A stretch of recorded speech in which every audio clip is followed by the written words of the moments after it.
Noi Mori, ladies and gentlemen. How are you guys doing? I hope you're well. This is Just an Incredible Transition, the podcast mini Toko series with your host, the traveling diplomat, JJ and John. And JK, John. John Kautoke, John Tokave. Coming to you live. Stay tuned as both of us share reflections on our journeys as Pacific Islanders and and peoples of Oceania here in Europe and our experiences going around and visiting our diaspora, but also gaining much experience is needed. So we're going to have some really good reflections, Talano conversations. But again, the mini Toko series, phase 1, coming to you live from Dubrovnik in Croatia. Hope you're all well. Stay tuned. What do you mean? It's just the start of a headache. Look forward. I don't know. I think it's just the sun. Too much sun on my head. We always kind of a 10 line on my face. Polivanaka, ladies and gentlemen, I hope you guys are okay. Come a bit on screen so that they can see you. You know, the past few weeks, you know, we've been coming up with a lot of amazing Talanoa sessions, you know, on the Just an Incredible Transition podcast series. And, you know, there's been a lot of great feedback, a lot of support, and a lot of great feedback, you know, on how we can elevate the space more. Yeah, there's a really good broad range of people that you've gotten to talk. True, yeah. So there was a lot of perspectives. I watched every one of them. Yeah. But yeah, I was disappointed that the one that I did didn't get much views. Because what? What's the problem? Why is that the reason? So guys, you know, currently we've just finished the first season. And the first season, you know, have had some blockbuster, amazing people on board. And so what we've done is we've gone on a little hiatus from the first season. And throughout this little hiatus, we're reflecting on some of the great conversations that I've managed to have with a lot of good, a lot of great people, you know, you included. And I think we're at the stage now where we've had the Talanoa sessions. Now I'd like to revisit them. And so we've been posting a little bit of, you know, little bits of snippets every week about, you know, some of the great topics that we've discussed, because the whole podcast itself, we've talked about, you know, so many things. Yeah. But now, you know, during this break, I wanted to do a little bit of a reflection. Not a reflection, but not like, you know how you say, like a special, you know, how to say, special episodes or a special mini series. And so, guys, the past 3 weeks, you know, during this little break from our season 1. Brother here has been busy. We're working towards the upcoming meetings at ISWG 22. But I've also been writing a lot because I'm currently doing my PhD at the University of Amsterdam. So, you know, the last few weeks have been a lot of reflections, you know, revisiting the Talanoa session. But at the same time, you know, we've been working behind the scenes, prepping for these upcoming meetings. But I've also been, you know, taking some time to really sit down and reflect about the journey that I've gone to. And I'm proud to say that, you know, I've drafted 2 chapters already. And it's been an amazing, you know, it's an amazing journey, because the work doesn't feel like work, because it's a passion. Because there's a story involved. Yeah, exactly. It's a story. And so, guys, this is the mini series. This is the Toko series. So after the break that we did 3 weeks ago, we are now, brother and I, we decided, okay, we need to have a change of scenery. Yeah. So, guys, we are welcoming you. It's already 3 minutes into the episode, but we are welcoming you. So, Malo, Noia, Bula, Yakwe, welcome from Dubrovnik in Croatia. See, it's just behind me. See? Yeah. There's a painting of the city right behind me. It's the old town of Dubrovnik. Yeah. So, the Toko and I are now in the city of Dubrovnik in Croatia.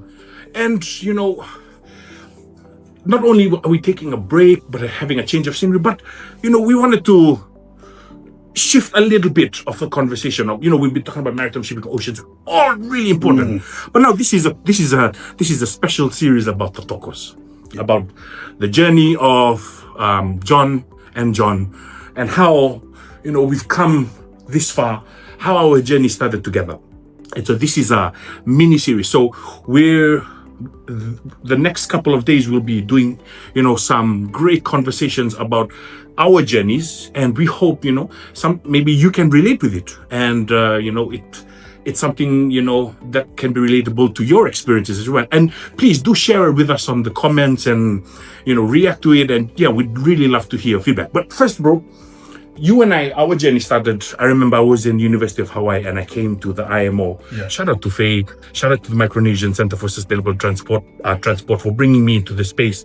And then I see this guy, and then it's almost like serendipity that as soon as we met, we just click, just like that. It's too big. The word serendipity is too big. Literally too big, but literally big too. And so, bro, we, our journey throughout the IMO work, but also as brothers, as Oceania, people of Oceania, navigating our way here, in a totally different space, but a new space. You've been here for such a long time, man. Yeah. And this series, this part is, we wanted to start off from the roots of both of our experiences, especially you. And so for you, what were some of the things that really struck you when you moved to Europe from Tonga? Yeah. When you were a little kid. Yeah. So we moved from Europe back in 2008. Whoa. And I was still 10, turning 11. So just finished class 6. And like, I mean, you don't know any, apart from seeing it on the map, you don't actually have any idea what it's going to be like. My dad used to travel a lot when he was at the ministry for work, because he was a trade official, and he used to go to the WTO for work.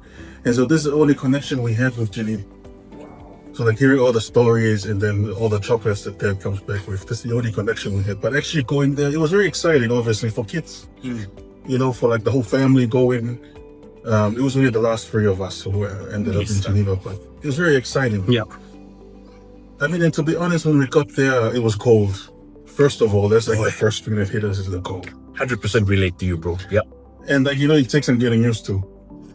Because when you see your breath in Tonga, that's like a miracle. when it's cold and you see your breath, it's like... You guys can relate. But when you're there, it's cold constantly. And we were there around, I think, towards the end of the year, 2008. I had no idea what to expect. And then like you go through the school system, try to apply for the schools and stuff. That was a huge culture shock, because like you meet the kids there, they're like swearing in school. When we were raised, we were never, swearing is a big like taboo. Unless you get like a bit older, you swear outside. But like the kids here swearing in English, normal to them. Talking about all sorts of subjects they don't want to talk about, that was normal for them. Wow, okay. But I think I was very fortunate, because I was still able to make friends, even though I was a weird kid. What can weird? Weird for you or weird to them? Weird sense of humor. Oh, okay. But yeah, we only spent 2 years in Geneva. But our first experience there, it took some getting used to. Luckily, there was a community Pacific there. There was the PNG, some PNG brothers and sisters there, yeah. And there was kind of people to help us out settling in. Like we weren't just coming in off the plane fresh. Yeah. But yeah, made some memories there, some good and some bad memories, obviously. But Geneva was like a lot of firsts for, I think, a lot of our family. Like first time spending winter months, first time going to a school where there were no Tongans. And like the first time to taste a lot of new things, the food. Like what was some of the food that like were very new for you? Oh man, to be honest, because I was and am still a fat kid. So I ate a lot of food, like I ate a lot of fat food, like pizzas and all this stuff. There's like a shop called Migros. Like I said, it's not the fat. It's just 3 days of water retention, temporary water retention. No, but yeah, no, a lot of fresh experiences. We only spent 2 years there. But like that's my first impression of going. Obviously, we then moved to Brussels, and then we ended up in London, and then now my parents are retired back home too. But like, yeah, the first experience, it was a bit of a shock. We had to get used to it, but specific people were very adaptable. Very much. Very resilient, and resilience, I think, is a really important thing when you're out there away from all of your relative and your support system. especially in the diaspora, right? Yeah. You know, you exactly. which brings me to the next part was, you mentioned about the community. Mm. What were some of the things that helped you to reconnect back to the homeland or reconnect back home, but maintain that sort of, you're in a new space, in Europe, but you're in a way you want to maintain or keep your identity intact, and what were some of the ways that helped you guys reconnect and maintain this Oceania identity within you guys? That, I mean, you've been here 15 years, and I've been telling him, if you listen properly to how he speaks, he's been here what over 15 years. 15 years. You can hear his accent. He still has a thick Tongan accent, sir. You have to come close so that I don't know if it's insult or no, but it shows like you've really maintained your the top. I think that's for me. Yeah, but that's so. When I went back to Tonga back in 2018, that's something that my cousins picked up on, is that the accent hasn't changed. Yeah. But one of the things is my parents made sure to speak to us in Tongan at home. That's one of the big things. And they went out of their way to make sure that we prayed in Tongan once in a while to just maintain the language, and we speak in Tongan. The other thing though is, like, we're in a French country. True, eh? And the thing is that you have to learn French. There's not many English speakers. I mean, apart from the community that we were friends with, but because there was a French, like, your English accent doesn't get to develop towards a British accent because there's no British people in the States. So yeah, we learned French. I mean, my French accent is like the Arabs, which I had really some good friends. Mais en fait, c'est pas trop difficile. No. Du coup, comment tu vas? The audience can speak French. I was just like to wankara. Sorry. Yeah. No, but yeah, that's the thing, is that my parents, I think we were quite blessed because, like, my mom is very knowledgeable on all the cultural stuff. Yeah. She's from the old capital of Tonga. True. Okay. Yeah. And my dad, like, I mean, they speak in Tongan to us. We brought the Tongan prayer book from back home. Oh yeah. And we used that for our prayers, and we would pray in Tongan and talk in Tongan. Nice. And so we still have a lot of deep connection back home. Mm-mm. And so we never lost our Tongan. And so That's so cool. I don't know if I told you this story, but when I was at the High Commission, and some of the officials, they come from Tonga, and they meet me, they're really shocked because they know that I've been living here all of my working life, and they're really shocked to hear that, like, first of all, I still speak Tongan, and I still have a Tongan accent. But, like, some people look down on that, honestly. Like, I think for a lot of Pacific people, it's really important for them to get the accents into that, to show that you've lived there. Yeah. And that's something that I personally don't place much importance on. And I think also my family, they place more importance on keeping the Tongan up. So it's, and I think that's important. Keep the language and the Tongan up, and who cares if you speak with a Tongan accent when you speak English, as long as you can be understood. I have no issue whatsoever with that. And I think that comes again, to just the resilience of our people and our parents, making sure that we maintain that reconnection back. Yeah. I remember, even with my parents when we moved, I think in 2007, 2008, we moved to Australia for 2 years. And one thing that really helped us to maintain our reconnection was, one, speaking Rutuman in the house. Yeah. Because we'd go and speak English outside the house the whole day, but every time we were in the house, we spoke Rutuman. Yeah. And a big part of that was, again, through religion. Mm-hmm. Every morning, we'd wake up at 4 to say prayer. Oof. Well, 3:30, sometimes 4:30. Oh, 4. Depending on how I felt, because I'd be, wake up angry. But we always woke up at 4, and we always said our prayers in Rutuman. We always sang our hymn in Rutuman. But that just shows, that was a big part of me keeping that connection that we were raised back in Vatuanga, and even when we go to Rutuma. Yeah. And, it just shows, like, our people, we move around, but yet we still have this strong connection back home, man. Yeah.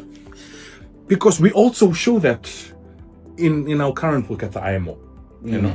How have how do you feel like we've brought this new identity about Oceania into the IMO negotiations Yeah. via our leadership.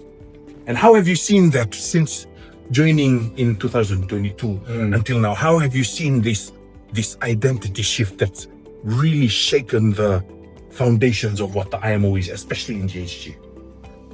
Yeah, I think there's definitely a dynamic shift in the IMO landscape. Yeah. I think for the past 10 years, there's definitely been a recognizable increase in Pacific and oceanic involvement in the IMO. That's a big thing. And like delegates, when I went to IMO meetings recently, they noticed that the increase. And like even like regulars like the Cook Islands and the Marshall Islands who have permanent representatives there, Yeah. they also noticed that the Pacific is coming in, and I think that's kind of Reclaiming the space. Yeah, exactly, trying to have a Pacific voice heard, which is really important because that's one thing I always, try to tell people when they come to the IMO, because a lot of us feel like we don't have to speak too loudly or be argumentative because we don't have big registries like, other people. But, we're sea people. We're maritime people. Like, we have a maritime heritage. We were great navigators. Like, we have as much right as British River, also a very long maritime history, to be in that space and to make decisions, because we were the ones who charted the Pacific routes, and we traveled. Like, we were great navigators. We're people of the ocean. Absolutely. And maritime space is a natural space for us to be in. And this, you can see the empowerment is increasing because of the involvement. And like the countries are more confident now to go there and ask for the assistance that they need and take ownership of the solutions that are being developed. That's really important. It's very encouraging, when you come into a space and you just see your people, you see your communities and representatives of your communities at that space, not there just to show or anything, but they're actually involving themselves to be part of these negotiations. I mean, you've been in the forefront of, those really intense moments, and I don't know, like, it's just watching people like you and all of our teams and all of our Pacific member teams that are involved directly. I'm just a technical support, but what I see, I get really inspired by. Yeah. And because it's inspired to my own work in my, in academia and my current research that I'm doing. And just telling that story just gives me goosebumps, and I'm so passionate to write about it. Yeah. Okay. Now, our work is very complex too. It can be so complex. Now, for example, we're in Dubrovnik in Croatia. What would you say if we were walking? Guys, by the way, I did not know until I arrived here, but they shot Game of Thrones here in Dubrovnik. Bro, I just said, we need to do one tour to go and see the Iron Throne. Iron Throne. So he's been updating me on the stories about the family lineages and the first cousin and the second cousin and the whole family politics about that. That's very reminds me a little bit about home too. Village politics. Village politics. But yeah, I'm starting to get into the lore about Game of Thrones and especially House of Dragon. Shout out, man. Shout out. But what if we were walking along the wall? Yeah. And this 5-year-old walks up to you, and he, for some miraculous reason, he says, "Hey, I saw you two on TV at the IMO. What are two Pacific people doing at the IMO?" What would you tell that 5-year-old? Like if he asks you, what are you two doing at the IMO? How would you explain it to him? I don't get approached by many children. But I think you just say, it's difficult to talk to in terms of kids. Yeah. Because of the complexity. It's easy when you talk about climate change, because if a kid asks you what you're doing, you're just saying you're trying to save the world, basically. But for shipping, it's complicated because there's so many dimensions to shipping. But how would you explain it to the kid? Just saving the world. One thing is making sure that our voices are heard. That's it. I think that's simple enough for kids. I think you need to have some kids, bro. No rush. So you can explain more on that. Oh. Because, like for me, I'm really in the space right now. I was mentioning to you, and you really ignited something when you shared with me yesterday. Was I'm trying to tell our IMO story, but I'm really looking at at rethinking who my audience is. So how would I explain to a community member at home what we're doing at the IMO? Not only an academic, but also like someone in who's a fisherman, or someone who works on the boat in Suva that does the trip from Suva to Rutuma. Yeah. How can I explain? How can I tell or live that story so people like them can understand what we're doing at the IMO and why is it so critical? And you shared with me is, how about you rethink? What if? What was that? What was it? The little boy came into the room and saw the long table. It's this is a good book. You should read it. It's called All the Lights You Cannot See, but it's All the Lights You Cannot See. It's told from the perspective of two children, one who was blind, and so it's just describing the whole thing, and one who was a boy who was in a Nazi, just said in World War II. But because it's taught from the perspective of children, there's a lot of description of how things are done. And so when the boy gets taken into an office, he describes all of like the setting. And in the end, his little mind concludes that this is the place where big decisions are made. And so like that's those type of simple descriptions. But that's exactly, I feel when you told me that, it brought me back to the first time I walked into the plenary. And I think when Astu was sitting with the Tongan delegation, so we were sitting with the Tongan delegation, and I have no idea what's going on. And so for me, I was almost like a child coming and sitting down in that space. And so now, when I'm rethinking my research, again, it has to bring me back to that first moment when I walked in and try to describe what was going on around me. Even though I had no idea what was going on, I was like thrown in the deep end about ISW. I had no idea what all of these acronyms were, but I'm sitting down, and I remember the first thing I did was I started drawing our table. That's why when you told me that, I started drawing our table with all the countries that were there.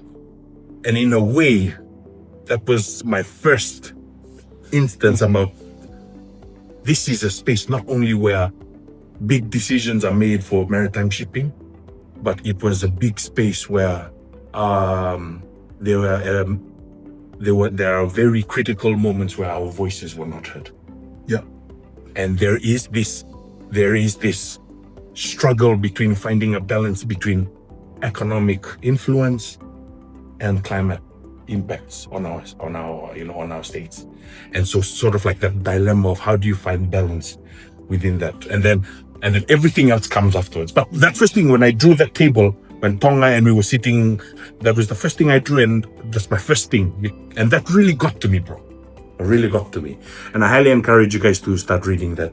And so, bro, we're in Dubrovnik, guys. This is just a mini series. This is the first episode. We're gonna keep on popping out stuff throughout our journey in this little break that we so deserve. But at the same time, we're working, but it's not work because it's passion. We love to talk about these things, and we love to share our experiences with you so that in a way you can relate. And so, bro, the plan is today we walked around the old city in Dubrovnik. We went to the Maritime Museum, and we learned, quite a bit about the Republic of Dubrovnik, its maritime histories, its connections with the colonial powers at the time.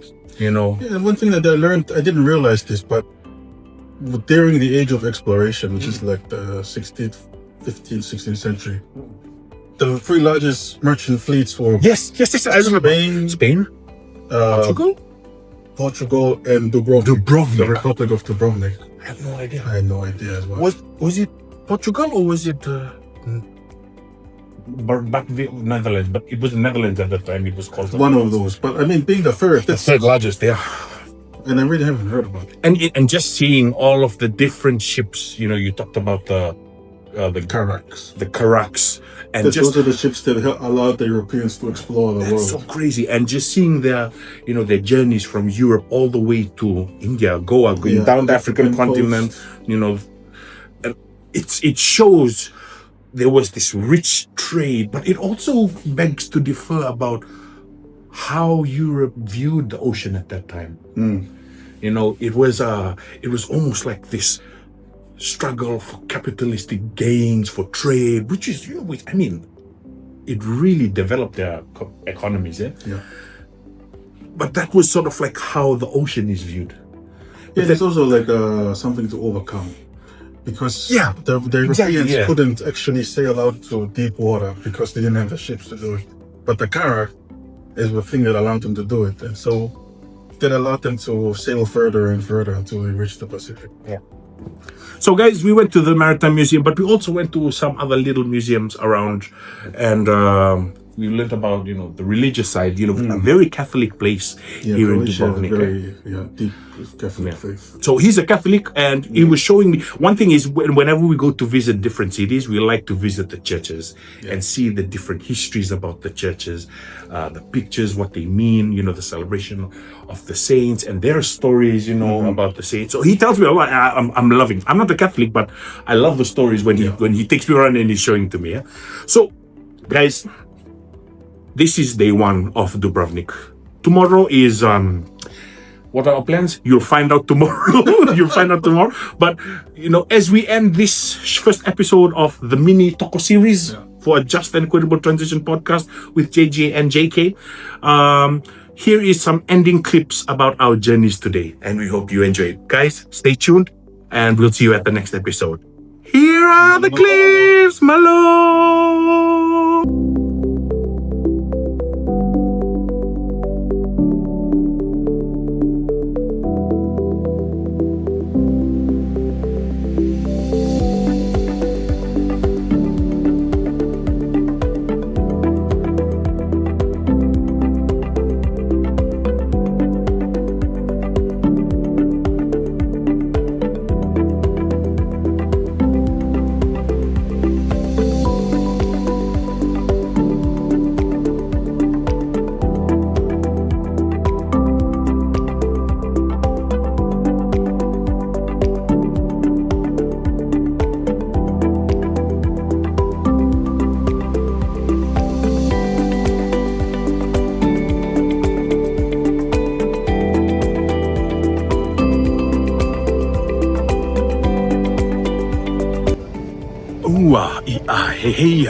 Pulivinakano Maori Yakwe, ladies and gentlemen. This is a Just and Equitable Transition, the podcast series with their host, JJ, coming to you live here from King's Landing here in Dubrovnik, Croatia. Stay tuned as we discuss some important issues on oceans, on climate, on sustainability, and making sure that those stories get out there, and make sure you're part of those conversations. But again, good to see you. Jet now, jet tomorrow, and jet for the future. Chee-hoo!